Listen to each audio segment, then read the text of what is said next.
Alexandre de Moraes negou o pedido da defesa do ex-deputado federal Daniel Silveira para deixar temporariamente o regime semiaberto durante a Páscoa para passar o feriado com a família.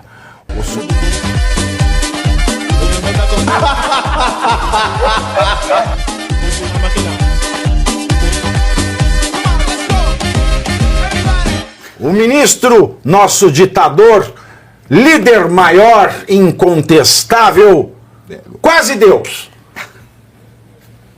E Deus que abre o olho, hein? Alexandre de Moraes negou o pedido da defesa do ex-deputado federal Daniel Silveira para deixar temporariamente o regime semiaberto durante a Páscoa para passar o feriado com a família. O subprocurador-geral da República, Indemburgo, nossa senhora, Indemburgo. O que você vai esperar? Uma pessoa que chama Indemburgo tem alegria de viver? Indemburgo Chateaubriand se manifestou contra o pedido e considerou que Silveira não se enquadra nos requisitos para concessão do benefício. Claro, ele não estuprou ninguém, não matou ninguém, não traficou, não se enquadra mesmo. Por ter descumprido de forma proposital a sua condicional e ainda argumentou que as condições impostas pela defesa não podem ser atendidas. O nosso ditador, geral de novo, alemão, Alexandre de Moraes, o alemão comeu fogo, mosca, né? Seguiu a PGR e negou o pedido. Já negaram para ele a graça, já negaram o indulto, já negaram a progressão do regime de pena, já negaram o direito dele ir ao médico. Esperava o quê? Ele quer que ir para Páscoa? É até bom, economiza o ovo, vai dizer. Só faltou o Alexandre escrever assim: é bom porque o preso economiza no ovo de Páscoa. Só faltou isso aí. O Daniel Silveira não se enquadra. Eu não aceito Daniel Silveira comemorando o dia com a minha réplica na mão. Mais ou menos isso. Mais ou menos isso. Mas o Daniel Silveira, ele não se enquadra nos requisitos sequer ter sido preso a primeira vez. E, principalmente por ser um parlamentar. É um absurdo, destruíram a vida de uma pessoa para servir como exemplo, para amedrontar todo o resto da população brasileira, os outros parlamentares inclusive, e isso se tornou pessoal, né? O Alexandre de Moraes segue aí agindo como um carrasco mesmo em relação ao Daniel Silveira, que permanece aí nessa situação degradante que nós estamos assistindo já há algum tempo. E aí, alguém tem pitacos? Mais ou menos na linha da doutora Ana Paula, é algo que eu já disse certa vez, que a defesa está errada, ela não tem que pedir habeas corpus, ela não tem que pedir semiaberto, ela tem que pedir a nulidade do processo, que o processo é todo ilegal. Então, assim, é um debate maluco. Eu vou evocar aqui a juíza americana, né, que leria isso e diria: não há por que dar semiaberto para ele se ele não deveria estar preso. Exato. Porque não procede aquela ação. É isso. Mas como dizia Nelson Hungria, grande Nelson Hungria, o STF tem a prerrogativa de errar por último, e quando ele erra por último, errado fica. Com todo respeito a vocês, juristas, mas eu acho que o STF... Jurista hoje é só quem vive de juros. Mas seja você, né? Qualquer outro que viva de juros. Com todo respeito aos juristas, eu discordo que o STF é aquele que tem a prerrogativa de errar por último. Ao STF não deve ser dado o direito de errar. E eu vou te dizer por qual razão. Porque o STF, ou toda a Corte Suprema, deveria ser exclusivamente constitucional. E o papel deveria ser apenas um: dizer se é constitucional ou não. Se for constitucional, segue. Se não for constitucional, vai para aquele que deve tornar constitucional, que é o legislativo. Por isso não é dado a ele o direito de errar. Só é dado o direito de errar quando ele faz coisa que não lhe cabe. Dentre elas, legislar. Ou seja, aí ele assume o poder máximo porque ele é o soberano do Brasil. Isso é que é o absurdo. Eu, particularmente, eu já vejo uma situação como essa aqui, isso aqui não tem nem como você buscar razões jurídicas por que está acontecendo. A razão é exclusivamente política. E parece que vem algumas coisas... As razões aí. Põe na tela, enquanto o professor fala, as razões do STF. Põe aí, política. Alemão. Aí, ó.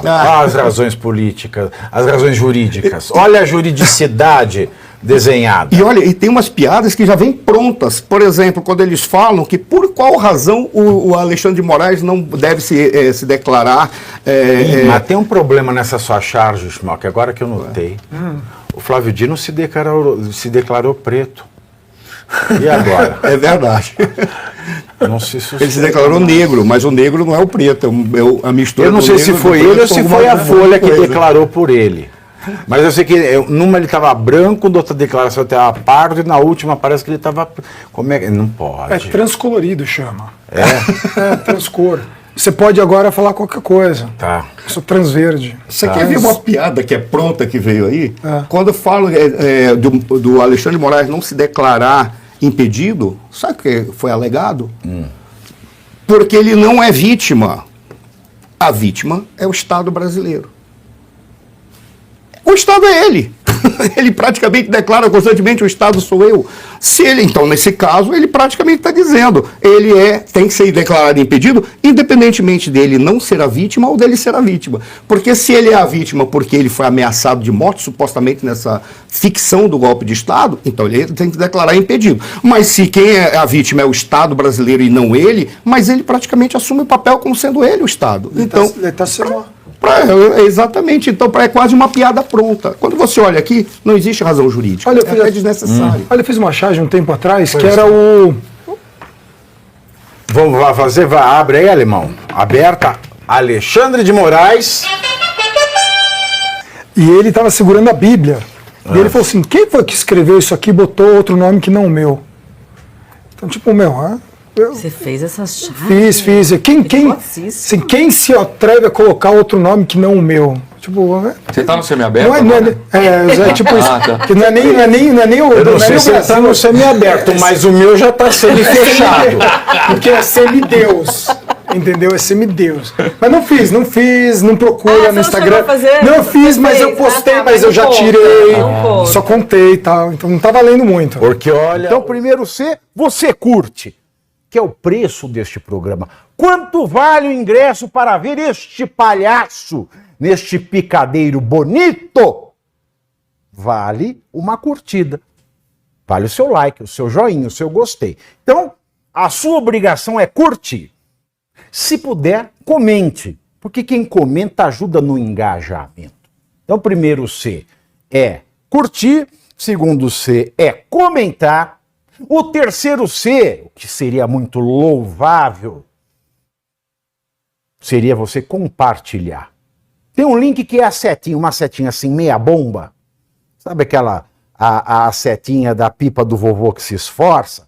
Você vai lá, copia o link, cola no seu Orkut, no seu Facebook, no WhatsApp, no Telegram, manda sinal de fumaça, pombo correio, não é pombo correio do banheiro, é o pombo correio que leva as mensagens, você passa para todo mundo que você gosta, para quem você não gosta, você também passa. Então, ó, curtiu, comentou, compartilhou, e se puder, se quiser, se o seu bolso comportar, e se seu coração assim permitir, contribua com este programa que vai substituir o Jornal Nacional. Olha que pretensão maravilhosa, hein?